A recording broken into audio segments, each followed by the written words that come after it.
Sabi, tingin yung nanok. For today video mga kasabay, mag-ihaw tayo ng pork chop na baboy at minaratin natin to para mas masarap. At hindi lang yan, mag-ihaw din tayo ng fresh na isda. Ayan mga kasabi, talagang sariwa pa yan, kaya iihawin na nga natin to. Yan, simulan na nga natin ihawin. Grabe, kahit ilaw pa siya, nakakatakam na nga siya. At kaya habang hinihintay, naglublob muna ako sa tubig dahil napakainip na panahon.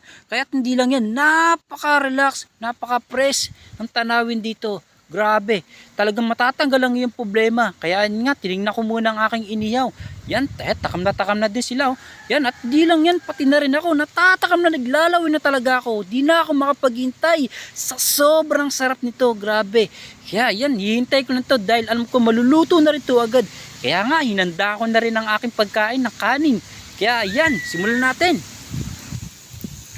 Wow. Mo sabi, tingin yung nanok. Nating na pork chop. Wow.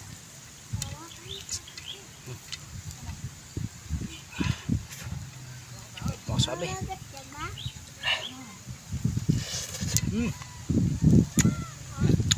Ayos.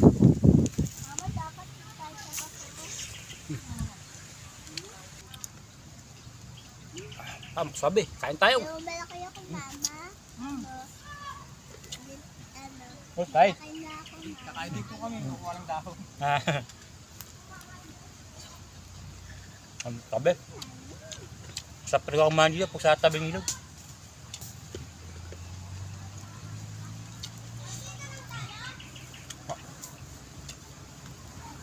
Dapat tayo.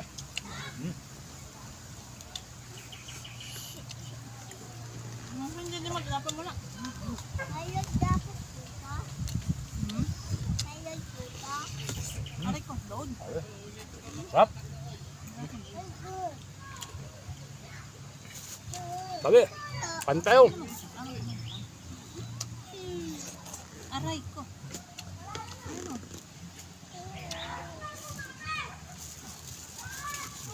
Ba? Kison, dali may tubig, Kison.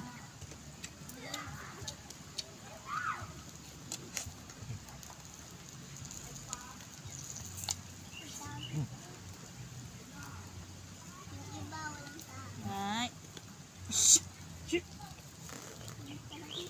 Papahingi pa ulam. Ulam.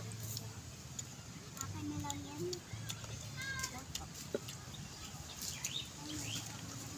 Ulam.